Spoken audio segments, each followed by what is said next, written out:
गवाही। सूर्यपुर नाम के एक छोटे से गांव में नारायण नाम का एक किसान रहता था। वो अपनी पत्नी गीता व 10 साल के बेटे के साथ अपना जीवन निर्वाह करता था। वो बहुत गरीब था। मजदूरी करके मात्र 2 वक्त का भोजन ही इकट्ठा कर पाता था। एक दिन नारायण की पत्नी गीता उससे बोली,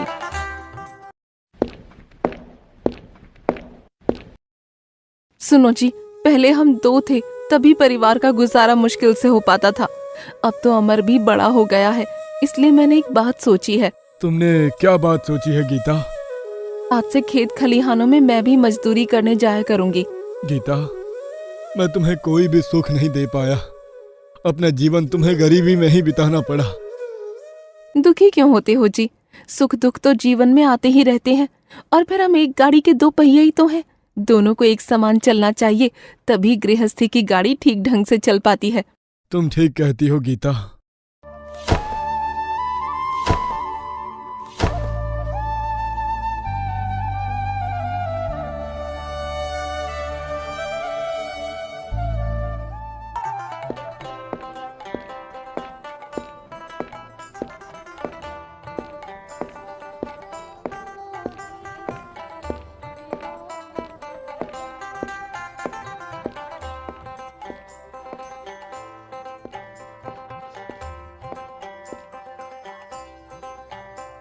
गीता और नारायण दोनों ही दूसरे के खेतों में मजदूरी करने लगे।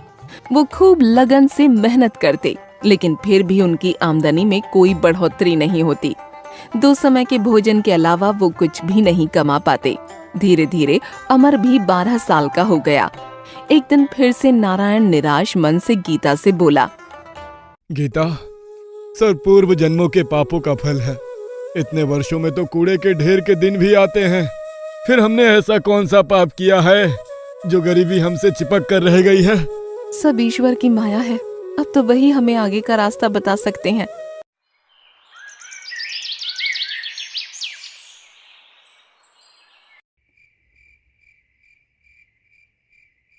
उसी रात नारायण के स्वप्न में देवी सरस्वती प्रकट हुई और कहने लगी, पुत्र नारायण, तेरा बेटा बड़ा हो गया है, इसे पढ़ाता क्यों नहीं? देवी सरस्वती, आप तो मेरी दशा से भली भांति अवगत होंगी। ऐसी कठिन परिस्थितियों में मैं कैसे अमर को पढ़ा सकता हूँ? कुछ भी करो बेटा, अपना पेट काटो, पर अमर को अवश्य पढ़ाओ। उसकी शिक्षा के उपरांत ही तुम्हारी गरीबी दूर होगी। ये कहकर देवी सरस्वती अंतर ध्यान हो गईं और अगली सुबह नारायण ने सारी बात अपनी पत्नी को बताते हुए कहा,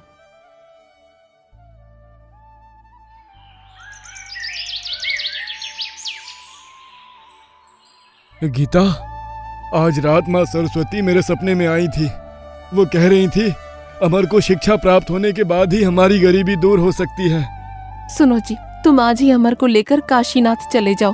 काशीनाथ? लेकिन वहाँ क्यों? काशीनाथ में विश्वगुरु नाम के विद्वान रहते हैं। शिक्षा जगत में उनका बहुत बड़ा नाम है। तुम अमर को विद्या अध्ययन हेतु उनके पास ले जाओ। गीता, इसके लिए तो बहुत अधिक धन की आवश्यकता होगी। कहाँ से आएगा इतना धन? इसके लिए तो लाला के पास ही चले जाओ। लाला के पास? हाँ, ले देकर गांव में वही तो महाजन है। अमर की शिक्षा के लिए उन्हीं से कर्ज ले लो। गीता, लाला अत्याचारी महाजन है। वो हमेशा गरीबों का शोषण करते हैं। वो बहुत अधिक ब्याज पर कर्ज देते हैं और समय पर कर्ज ना चुकाने पर वो बहुत क्रूर हो जाते हैं। तुम ऐसे महाजन से उधार लेने की बात कर रही हो? इसके अलावा और कोई रास्ता भी तो नहीं है जी। कुछ भी हो, जब साक्षात माँ सरस्वती ने अमर को शिक्षा दिलवाने को कहा है, तो हम अपने बेटे को शिक्षा अवश्य दिलवाएंगे। परंतु ऋण लेने के लिए हमारे पास गिरवी रखने के लिए है ही क्या? लाला बिना कोई वस्तु गिरवी रखे किसी को धन नहीं देते। तुम ये घर गिरवी रख दो। ये क्या कह रही हो तुम? सिर छुपाने का यही तो एक आसरा है। भगवान ना करे यदि ये भी छिन गया तो क्या होगा? शुभ शुभ बोलो जी, भगवान जो करेगा ठीक ही करेगा।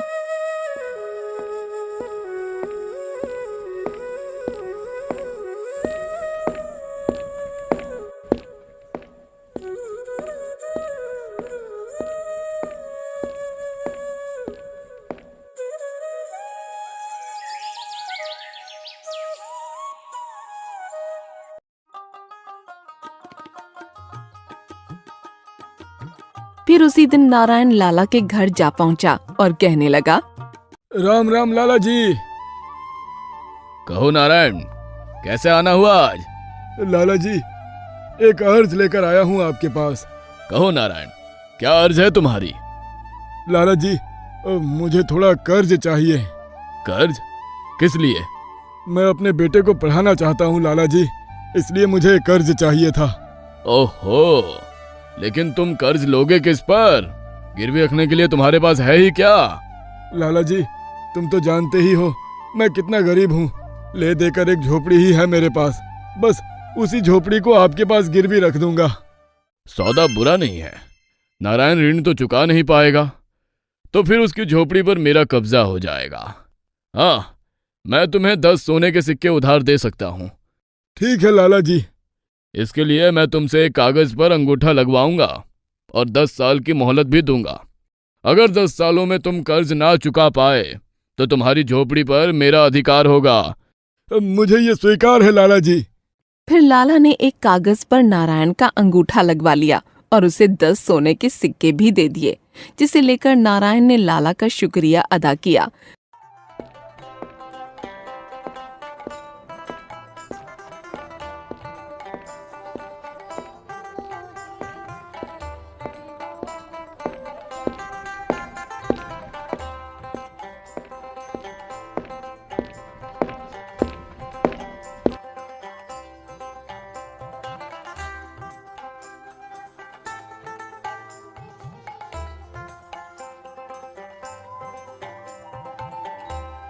और अपने बेटे अमर को लेकर काशीनाथ के लिए निकल पड़ा।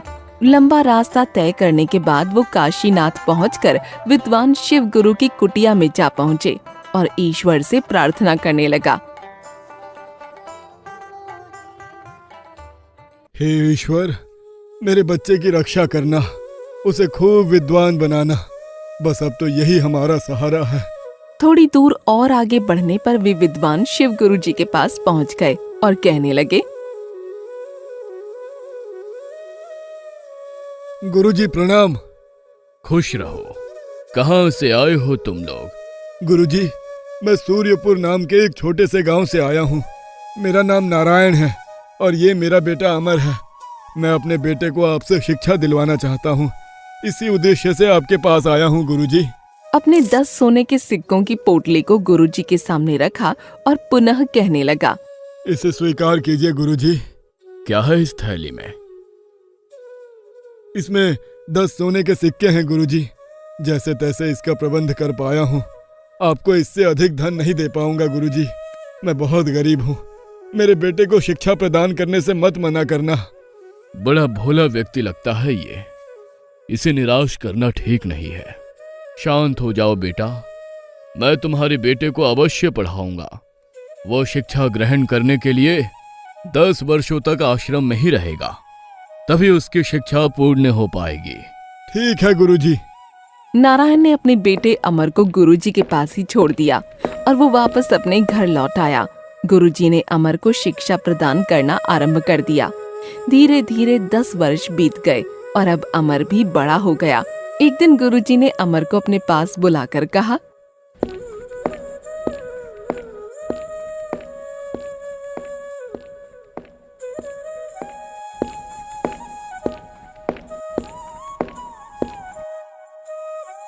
पुत्र अमर, आज तुम्हारी शिक्षा पूर्ण हुई।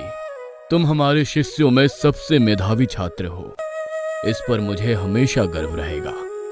गुरुदेव, सब आपकी कृपा का फल है, वरना मैं किसी योग्य था। बेटा, अब तुम अपने माता पिता के पास लौट जाओ। तुम्हारी प्रतीक्षा में वो ना जाने कब से बाट जो रहे होंगे। कैसे होंगे मेरे माता पिता? ना जाने वे कब से मेरा इंतजार कर रहे होंगे।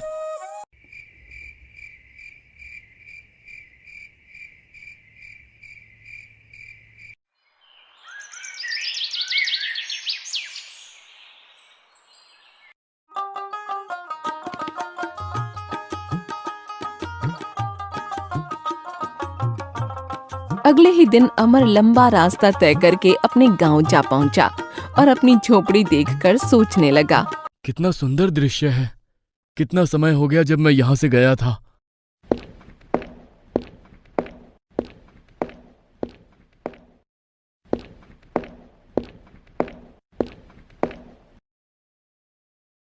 कौन हो तुम और अंदर क्यों घुसे चले आ रहे हो? प्रणाम पिताजी, मैं हूँ अमर, आपका बेटा। अमर बेटा, तुम्हारी शिक्षा पूरी हो गई? जी पिताजी, गुरुजी की आज्ञा से ही मैं घर लौटा हूँ। अरे गीता, कहाँ हो तुम? यहाँ आओ, जल्दी देखो, हमारा बेटा शिक्षा पूरी करके लौटा है। तुरंत ही गीता बाहर आ गई और अपने बेटे को देखकर बहुत प्रसन्न हुई। बेटा, मेरा बेटा, देखो तो कितना दुबला हो गया है। तुझे पता भी है मेरे बच्चे, हम दोनों ने तुझे कितना याद किया। मुझे अंदाजा है माँ, मैंने भी आप दोनों को बहुत याद किया। गीता, अब हमारे बुरे दिन बीत जाएंगे। अब हमारा बेटा नौकरी पर लग जाएगा। भगवान करे वो दिन शीघ्र आ जाए। उधर लाला भी सोच रहा था। पूरे 10 वर्ष बीत गए हैं। अब नारायण से 10 सोने के सिक्कों का ऋण चुकाने का तगादा करने का भी समय आ गया है।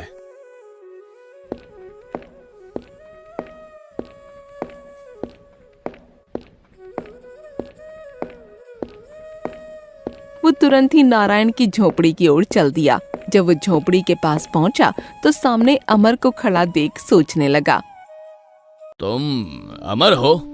हाँ, मैं अमर हूँ। और आप लाला जी? ओह, भूले नहीं तुम मुझे? लाला जी, तुम भी कोई भूलने की चीज हो? कहो, कैसे आना हुआ आपका? तुम्हारे माता पिता कहाँ है? अमर ने लाला की बात का कोई जवाब नहीं दिया तो लाला का पारा चढ़ गया। वो तुनक कर बोला, बताते क्यों नहीं? तुम्हारे माता पिता कहाँ है? सुनो लाला जी, मेरे पिताजी जिंदा पेड़ों को काटने और मुर्दा पेड़ों को रोपने गए हैं। क्या? हाँ लाला जी, और मेरी माँ हवा बेचने और चांदी खरीदने गई है। लगता है ये अमर आवश्यकता से अधिक पड़ आया है, तभी ऐसी बातों से मुझे मूर्ख बना रहा है।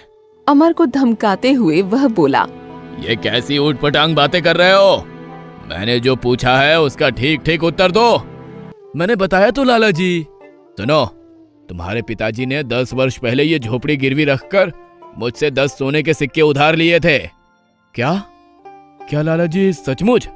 हाँ, नारायण ने 10 वर्ष बीतने पर भी वो सोने के सिक्के मुझे वापस नहीं लौटाए हैं। आज मैं अपने सिक्के लेने आया हूँ। तुम सच सच बता दो कि तुम्हारे माता पिता कहाँ हैं, नहीं तो क्या करोगे लाला? लड़का बड़ा चालबाज है, इससे चालाकी से काम लेना होगा। तो उधार दिए सिक्के वापस नहीं मांगूंगा। यानी कि आप कर्ज माफ कर दोगे? हाँ हाँ, माफ कर दूंगा। तुम बताओ तो सही वो कहाँ है? लाला जी, मैं आपकी बात पर कैसे विश्वास करूं भला? मैं पृथ्वी और आकाश को साक्षी बना रहा हूँ। लाला जी, ये दोनों ही बोल नहीं सकते, अतः उन्हें साक्षी नहीं बनाया जा सकता। तो फिर क्या करे? अगर आप किसी जीवित प्राणी को साक्षी बनाए तो मैं मान लूंगा। ये बित्ता भर का छोकरा तो हाथ ही नहीं जमने दे रहा है, पर मैं भी कोई कम नहीं हूं। तभी लाला की नजर झोपड़ी पर बैठी तितली पर पड़ी। वो कहने लगा, मैं इस तितली को साक्षी मानकर वादा करता हूं कि यदि तुम अपने माता पिता का पता बता दोगे तो मैं उनके द्वारा लिया गया कर्ज माफ कर दूंगा। ये हुई ना कुछ बात लाला जी। अब सुनो, मैंने कहा था ना कि पिताजी जिंदा पेड़ों को काटने वो मुर्दा पेड़ों को रोपने गए हैं। इसका मतलब है कि वो पेड़ों को काट कर बांध लगाने गए हैं। ओह, तो ये मतलब था तुम्हारा। तुम सचमुच बुद्धिमान हो अमर। अच्छा, अब मैं चलता हूँ। लाला, तूने बहुत से भोले भाले गरीब लोगों को सताया है। अब देख तू मेरे जाल में कैसे फंसता है।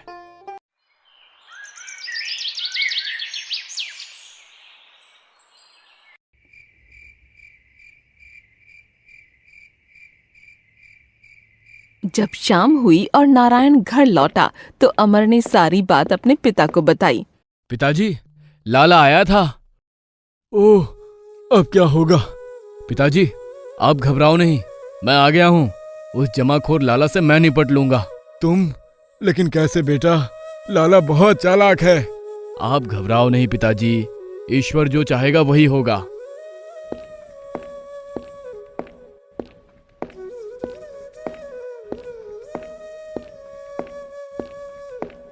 अगले दिन लाला फिर से नारायण के घर आ धमका। उस दिन फिर अमर घर पर अकेला ही था। लाला जी, आज कैसे आना हुआ? अपना उधार मांगने आया हूँ। कहाँ है तुम्हारे माता पिता? लाला जी, तुम किस उधार की बात कर रहे हो जो कल तुमने माफ कर दिया था? माफ किया था? तुम झूठ बोल रहे हो। कल ही तो आपने कर्ज माफ करने की बात कही थी। मैं महाराज के दरबार में शिकायत लेकर जाऊंगा। हाँ। उसी दिन लाला दरबार में पहुंच गया और महाराज से कहने लगा, महाराज की जय हो, मेरा न्याय कीजिए महाराज।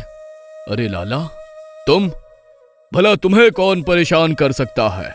महाराज, गांव के ही नारायण ने मुझसे 10 वर्ष पूर्व 10 सोने के सिक्के लिए थे, लेकिन अब मांगने पर उसका धूर्त बेटा उल्टा बोलता है। मंत्री जी, तुरंत नारायण और उसके बेटे को महल में बुलाया जाए।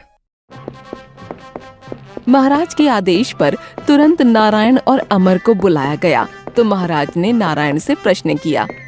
नारायण, ये क्या मामला है? क्षमा कीजिए महाराज, पिताजी की तरफ से मैं पैरवी करूंगा। कहो, क्या कहना चाहते हो? महाराज, ये सच है कि 10 वर्ष पूर्व मेरे पिताजी ने लाला जी से धन उधार लिया था, तो उसे लौटाते क्यों नहीं हो? महाराज, कल लाला जी हमारे घर आए थे तो उन्होंने मुझसे कर्ज माफ करने का वादा किया था। फिर कर्ज मांगने का तो सवाल ही पैदा नहीं होता। यह झूठ बोल रहा है महाराज, मैं कल इसके घर गया ही नहीं था। अमर, क्या अपनी बात सिद्ध करने के लिए तुम्हारे पास कोई प्रमाण है? तब अमर ने कल का सारा किस्सा महाराज को सुनाया तो उन्होंने कहा, ओह, तो एक तितली है तुम्हारी गवाह? जी महाराज, वो तितली ही एकमात्र गवाह है। अमर, यह दरबार है, किसी नाटक का दृश्य नहीं जो तुम मनगढ़ंत कहानी बताओगे। मैं सच कह रहा हूँ महाराज, कल लाला जी ने अपनी नाक पर बैठी तितली को गवाह बनाया था। यह झूठ बोल रहा है महाराज। कल जब मैं इसके घर गया था तो तितली झोपड़ी पर बैठी थी। अरे अरे, ये मैंने क्या कह दिया? अपने ही खिलाफ गवाही दे दी। लाला, अब तो तुम मेरे शब्द जाल में फंसी गया। लाला, इस बात से यह सिद्ध होता है कि अमर सच और तुम झूठ बोल रहे हो। अब नारायण तुम्हें 1 भी रुपए कर्ज नहीं चुकाएगा। मुझे माफ कर दीजिए हुजूर, जो मैंने आपसे झूठ बोला।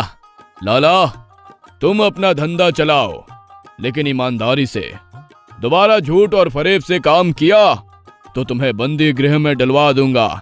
जी महाराज, दोबारा ऐसी गलती नहीं होगी। दरबार समाप्त होने पर सभी अपने अपने घर जाने लगे तो महाराज ने अमर को रोक कर कहा, अमर, मैं तुमसे बहुत प्रसन्न हूँ। तुम्हारी सूझबूझ ने तुम्हें कर्ज चुकाने से बचा लिया। क्या तुम मेरी एक बात मानोगे? अवश्य महाराज, आप बस आदेश दीजिए। मैं जानता हूँ तुम शिक्षा ग्रहण करके आए हो और बहुत बुद्धिमान हो। तुम्हारी जगह तो मठों में विद्वान की है, किंतु मैं चाहता हूँ कि तुम राज दरबार में रहकर न्याय मंत्री का पद संभालो। क्या तुम्हें यह मंजूर है? अवश्य महाराज, ये तो मेरे लिए सौभाग्य की बात होगी। राजसराय में तुम्हारे रहने व खाने पीने की व्यवस्था कर दी जाएगी। तुम कल से ही दरबार में शामिल हो सकते हो। जैसी आपकी आज्ञा महाराज। इस तरह अमर की सूझबूझ ने अमर और उसके परिवार की परिस्थितियों को बदल दिया।